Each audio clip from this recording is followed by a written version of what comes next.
ꯂꯩꯖꯈꯤꯗ꯭ꯔꯕ ꯑꯩꯁꯦ ꯁꯦꯝꯐꯨ ꯐꯥꯎꯕꯗ ꯊꯨꯒꯥꯏꯔꯒ ꯃꯥꯒꯤ ꯃꯇꯦꯡ ꯄꯥꯡꯈꯤꯕꯅꯤ ꯁꯤ ꯅꯨꯡꯁꯤꯗꯦ ꯍꯥꯏꯒꯗ꯭ꯔꯥꯕꯅꯦ ꯋꯥꯔꯤꯁꯦ ꯑꯗꯨꯝ ꯃꯈꯥ ꯇꯥꯅ ꯇꯥꯃꯤꯟꯅꯁꯤ ꯀꯃꯥꯏꯅ ꯇꯧꯕꯒꯦ ꯍꯥꯏꯕꯗꯨ ꯃꯌꯥꯝ ꯄꯨꯟꯅ ꯈꯪꯃꯤꯟꯅꯁꯤ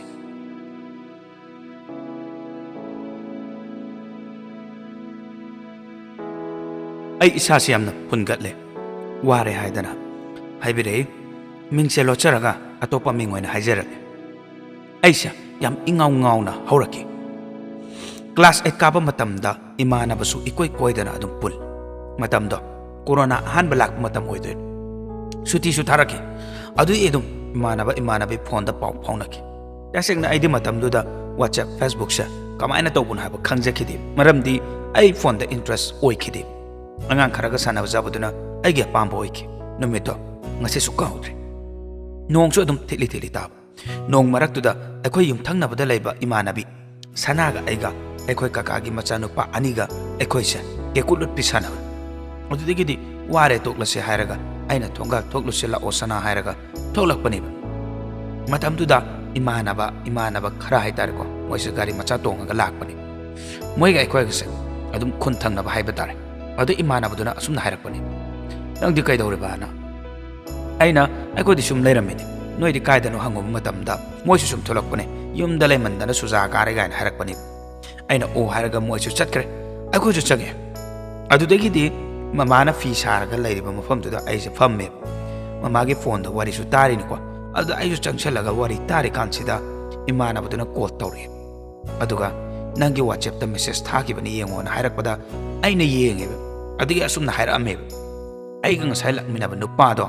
ꯅꯪꯉꯣꯟꯗ ꯍꯥꯏꯕꯤꯌꯣ ꯑꯁꯨꯝꯅ ꯏꯔꯝꯕꯅꯦꯕ ꯃꯦꯁꯦꯖꯇꯨꯗ ꯑꯗꯨ ꯑꯩꯅ ꯁꯨꯝꯅ ꯑꯃꯨꯛ ꯍꯥꯏꯔꯦꯕ ꯑꯩ ꯇꯜꯂꯤꯗꯥꯅ ꯍꯥꯏꯕ ꯃꯇꯝꯗꯨꯗ ꯏꯃꯥꯟꯅꯕꯤꯗꯨꯅ ꯃꯥꯒꯤ ꯃꯃꯥꯟꯅꯕꯗꯨꯒꯤ ꯃꯥꯏ ꯉꯥꯛꯎ ꯀꯥꯏꯅ ꯒꯤꯔꯒꯤꯠ ꯇꯛꯄꯩ ꯋꯥꯅꯤ ꯑꯗꯨꯃꯥꯏꯅ ꯒꯤꯔꯒꯤꯠ ꯇꯛꯄꯗꯒꯤꯗꯤ ꯑꯩꯁꯨ ꯌꯥꯊꯣꯛꯈ꯭ꯔꯦꯗꯅ ꯍꯧꯖꯤꯛꯀꯤ ꯍꯥꯏꯔꯤꯕ ꯅꯨꯄꯥꯁꯤꯗꯤ ꯃꯇꯝꯗꯨꯗ ꯀ꯭ꯂꯥꯁ 11 ꯈꯛꯇꯪ ꯀꯥꯔꯦ ꯋꯥꯔꯤ ꯁꯨꯝ ꯁꯥꯟꯅꯔꯛꯄꯅ ꯅꯨꯡꯁꯤꯕ ꯍꯥꯏꯕꯗꯣ ꯑꯣꯏꯔꯦꯕ ꯍꯥꯏꯕꯗꯤ ꯅꯨꯡꯁꯤꯅꯔꯦꯕ ꯃꯥꯒ ꯑꯩꯒ ꯈꯪꯅꯕꯁꯦ ꯏꯃꯨꯡꯒꯤ ꯃꯤ ꯀꯅꯥꯝꯇ ꯈꯪꯉꯝꯗꯦꯕ ꯃꯔꯝꯗꯤ ꯃꯃꯥ ꯄꯄꯥ ꯗꯗꯥ ꯍꯣꯏꯅ ꯌꯥꯗꯦ ꯅꯨꯄꯥ ꯀꯣꯏꯕꯁꯦ ꯑꯗꯨꯅ ꯌꯥꯝ ꯋꯥꯅ ꯂꯣꯠꯅ ꯅꯨꯡꯁꯤꯅꯩ ꯑꯅꯝꯕ ꯃꯦꯁꯦꯖ ꯊꯥꯅꯩꯀꯣ ꯑꯗꯨꯕꯨ ꯑꯩꯒ ꯅꯨꯡꯁꯤꯅꯔꯤꯕ ꯅꯨꯄꯥꯗꯣ ꯀꯣꯜ ꯄꯪꯇꯧꯗ ꯇꯧꯔꯛꯄꯗꯨꯗ ꯃꯃꯥꯅ ꯐꯥꯔꯒ ꯑꯩꯕꯨ ꯐꯨꯈꯤ ꯅꯪ ꯍꯧꯖꯤꯛꯄꯨ ꯅꯨꯄꯥ ꯀꯣꯏꯅꯕꯒꯤ ꯃꯇꯝꯔ ꯍꯥꯏꯗꯅ ꯐꯖꯅ ꯐꯨꯕ ꯍꯥꯏꯕ ꯇꯥꯔꯦꯀꯣ ꯑꯗ ꯑꯩꯁꯨ ꯐꯣꯟ ꯄꯥꯏꯍꯟꯗ꯭ꯔꯦꯕ ꯑꯃꯨꯛꯁꯨ ꯁꯅꯥꯒꯤ ꯐꯣꯟꯗꯒꯤ ꯋꯥꯔꯤ ꯁꯥꯟꯅꯩꯕ ꯑꯁꯨꯝ ꯇꯧꯔꯒ ꯊꯥ 3 ꯃꯄꯨꯡ ꯐꯥꯈ꯭ꯔꯦ ꯃꯥꯅ ꯍꯥꯏꯔꯛꯈꯤ ꯑꯩ ꯅꯪ ꯌꯥꯝꯅ ꯅꯨꯡꯁꯤ ꯑꯗꯨꯗꯨꯅ ꯅꯪꯒꯤ ꯍꯛꯆꯥꯡꯗꯣ ꯄꯤꯌꯣꯅ ꯌꯥꯝꯅ ꯍꯥꯏ ꯑꯗꯨ ꯑꯩ ꯑꯉꯥꯡ ꯑꯣꯏꯖꯔꯒꯁꯨ ꯇꯨꯀꯠꯆꯕ ꯐꯥꯎꯈꯤ ꯑꯗꯨꯅ ꯑꯩ ꯌꯥꯈꯤꯗꯦ ꯑꯗꯨꯅ ꯃꯔꯝ ꯑꯣꯏꯔꯒ ꯏꯃꯥꯒꯁꯨ ꯌꯥꯝꯅ ꯁꯥꯎꯅꯈꯤꯕ ꯑꯗꯨꯅ ꯑꯩꯅ ꯇꯧꯔꯒ ꯃꯥꯁꯦ ꯑꯇꯣꯞꯄ ꯅꯨꯄꯤ ꯑꯃ ꯀꯣꯏꯔꯦꯅ ꯑꯩꯁꯦ ꯈꯪꯈꯤꯕ ꯍꯥꯏꯕ ꯇꯥꯔꯦ ꯅꯣꯡꯃ ꯅꯨꯃꯤꯗꯥꯡ ꯑꯃ ꯅꯝꯕꯔ ꯈꯪꯗꯕꯅ ꯀꯣꯜ ꯇꯧꯔꯛꯈꯤꯕ ꯑꯩꯅ ꯀꯅꯥꯅꯣꯅꯦꯅ ꯍꯪꯉꯨꯕ ꯃꯇꯝꯗ ꯅꯨꯄꯤ ꯑꯃꯅ ꯍꯪꯉꯛꯄꯅꯦꯕ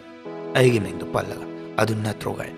ꯑꯗꯒꯤ ꯑꯩꯅ ꯃꯥꯅꯦ ꯀꯅꯥꯅ ꯍꯪꯕ ꯃꯇꯝꯗ ꯃꯥꯁꯨ ꯃꯃꯤꯡ ꯑꯃ ꯍꯥꯏꯔꯛꯑꯦ ꯅꯪ ꯍꯥꯟꯅ ꯈꯪꯅꯔꯝꯕ ꯅꯨꯄꯥꯗꯣ ꯑꯗꯨꯒ ꯑꯩ ꯈꯪꯅꯕꯅꯦ ꯆꯍꯤ 3 ꯐꯥꯔꯦꯅ ꯍꯥꯏꯕꯅꯦ ꯑꯗꯒꯤ ꯑꯩꯁꯦ ꯃꯤꯠꯇꯒꯤ ꯄꯤꯁꯦ ꯇꯥꯈꯤꯕꯁꯦ ꯈꯪꯍꯧꯗ꯭ꯔꯦ ꯑꯗꯒꯤꯗꯤ ꯃꯃꯥꯟꯅꯕꯗꯨꯁꯨ ꯐꯣꯟ ꯄꯥꯏꯔꯤꯕ ꯖꯥꯠꯅꯤꯀꯣ ꯑꯗꯨꯒ ꯀꯔꯤ ꯍꯥꯏꯔꯛꯀꯦꯕꯣ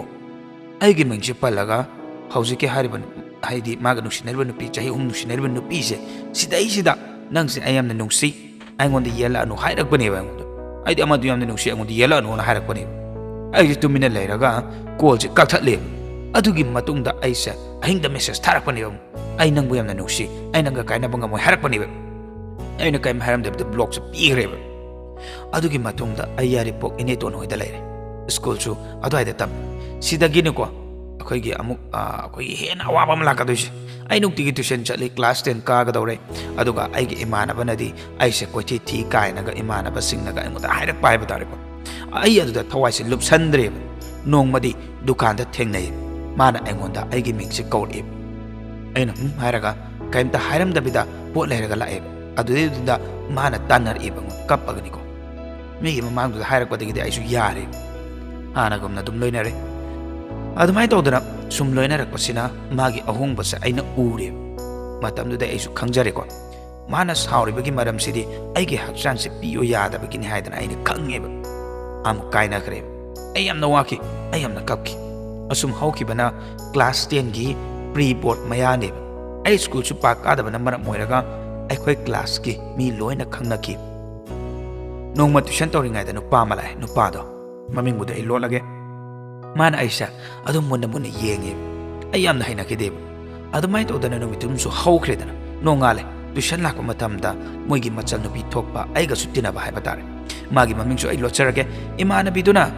hojiki angoda anauba nupa mana angoda munna yeng haba nupa do aduduna haibiyo kaina hairieba adudasu ai yakidi adubu ai imana bi mayamna yawo masaksu pajai kholi adudana hairieba adubu ai yakidi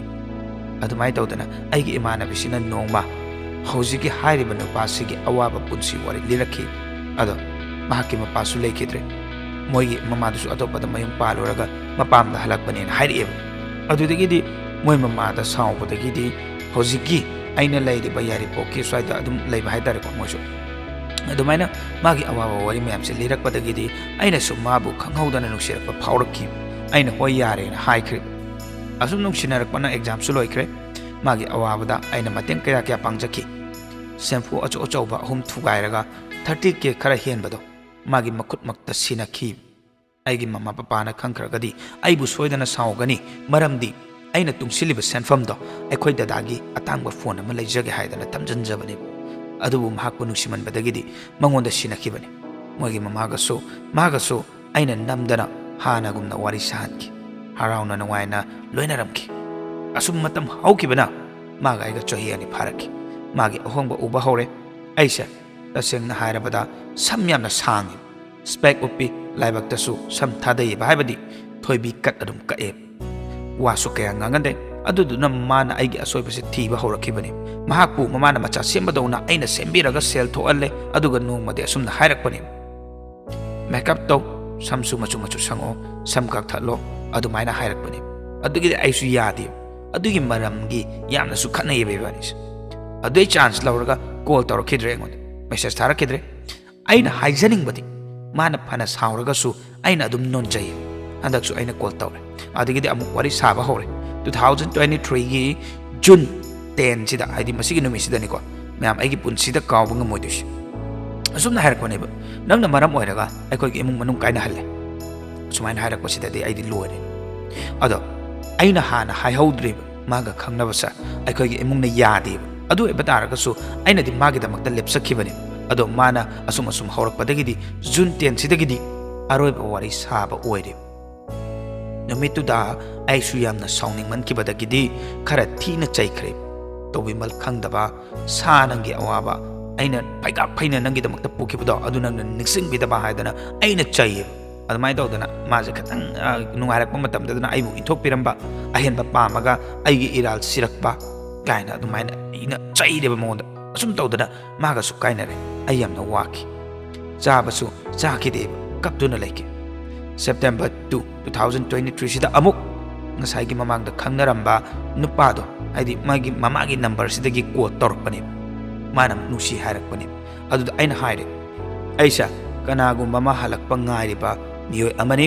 ai mabu nungsi ma halakini haidana aina haikiba nupado adugidi masu tumina laikre ai kanasu khangnadana leide hujuksu story busu thagachari hena chakatpa obiu haidana nachalna haijari soikiba yauragasu dada hoine semdokpiyu matam kuina miyamgi seba tawba ngamba oibiu haidana haibire ado chalgi warise taraga aingonda suyamna nungaiti haidi nungaitaba wari amani hainadi aina laujai ado sikumlaba wari mayam ama aikoigi manipur sida khaknatana tongan mafamda sumba nungaitaba warise thoktaba natte ado haijaningidi ngasai apambaga nungshibagi khenaba ai khitang thamjaramge chumme apambadagi nungsiba lakadoinebako mayekedi samna haibada ai mangda nupi ma chatle phajaba nupi aina adu uru matamda hek ubu tada thuklawgradi pambadu na phaurakkadoine adugi matungda nungsiba haibadu lakadoine chummeko ado apambadu adum pam laigiba nungsibaduna sung bokboktaba apambadu dum sakhiba nungsiba yaudaba aduiba taragade adu nungsibado asengba nungsiba nattiba ai tetangna sumai haijageko adu sumaina fataba thabak tawbase tawhaningde haidi nungsiragadi thamoi sengna nungsibiba nungsidragana nungsidabako kaidawdoinoba time pass tawraga amadamuk chak kari tawdoinoba aina hainingise adu kaimta kanadaba poni aduna ꯐꯠꯇꯕ ꯊꯕꯛꯁꯤ ꯌꯥꯔꯤꯉꯩꯗꯤ ꯇꯧꯕꯤꯒꯅꯨ ꯑꯐꯕ ꯁꯨꯡꯑꯣꯏ ꯑꯣꯏꯔꯣꯏ ꯍꯥꯏꯕꯁꯤ ꯍꯥꯏꯖꯒꯦ ꯑꯗꯨꯒ ꯉꯁꯤꯒꯤ ꯋꯥꯔꯤꯁꯤ ꯃꯇꯥꯡꯁꯤ ꯂꯣꯏꯁꯤꯟꯖꯔꯒꯦ ꯑꯁꯤꯒꯨꯝꯂꯕ ꯋꯥꯔꯤ ꯑꯩꯈꯣꯏꯅ ꯑꯩꯈꯣꯏꯒꯤ ꯆꯦꯅꯦꯜꯁꯤꯗ ꯍꯥꯞꯆꯕ ꯃꯇꯝꯗ ꯀꯅꯥꯒꯨꯝꯕ ꯑꯃꯠꯇꯒꯤ ꯃꯐꯝꯗ ꯁꯣꯛꯀꯗꯕ ꯑꯃꯗꯤ ꯀꯅꯥꯒꯨꯝꯕ ꯑꯃꯠꯇꯒꯤ ꯃꯐꯝꯗ ꯂꯥꯟꯅ ꯈꯟꯕꯒꯤ ꯋꯥꯈꯜꯂꯣꯟꯗ ꯍꯥꯞꯆꯕ ꯑꯝꯇ ꯂꯩꯖꯗꯦ ꯁꯣꯏꯈꯤꯕ ꯂꯥꯟꯈꯤꯕ ꯌꯥꯎꯔꯒꯁꯨ ꯃꯌꯥꯝꯅ ꯁꯨꯡꯁꯣꯏ ꯁꯣꯏꯗꯅ ꯉꯥꯛꯄꯤꯒꯅꯤ ꯑꯁꯤꯒꯨꯝꯂꯕ ꯑꯁꯦꯡꯕ ꯋꯥꯔꯤ ꯑꯩꯈꯣꯏꯒꯤ ꯆꯦꯅꯦꯜꯁꯤꯗ ꯍꯥꯞꯄꯤꯅꯤꯡꯕ ꯂꯩꯔꯒꯁꯨ ꯑꯩ ꯅꯝꯕꯔ ꯑꯃꯈꯛꯇꯪ ꯍꯥꯏꯖꯔꯝꯒꯦ ꯃꯁꯤꯗ ꯁꯨꯡꯁꯣꯏ ꯁꯣꯏꯗꯅ ꯄꯥꯎ ꯐꯥꯎꯖꯟꯕꯤꯌꯨ नंबर अदुदी 9774505165 हाइरिबा नंबर असिदा WhatsApp ता पाउ फाउबिरौ अदुगा अदोमदोमना हामनिंगलिबा अदोमदोमना इनिंगलिबा अदोमदोमगी पुनसिदा थोकिबा वारिसिंदो अखोइगी WhatsApp नंबर दुदा कॉपी पेस्ट ऑप्शन थाजनबिरो अदोमदोमगी फोन की नोट्स ता हानै थोकबिरगको अदुगा अखोइना सुंसोय सोयदना अदोमदोमगी वारिसिंदुबो अखोइगी चैनल सिदा हापा ngam होना जरगे हाबजे थमजबगो लोइनेना ngasiगी दमक्तदि काइनरसि मथंगी वारिदा मुक मा पुना थेंनरसि याफानि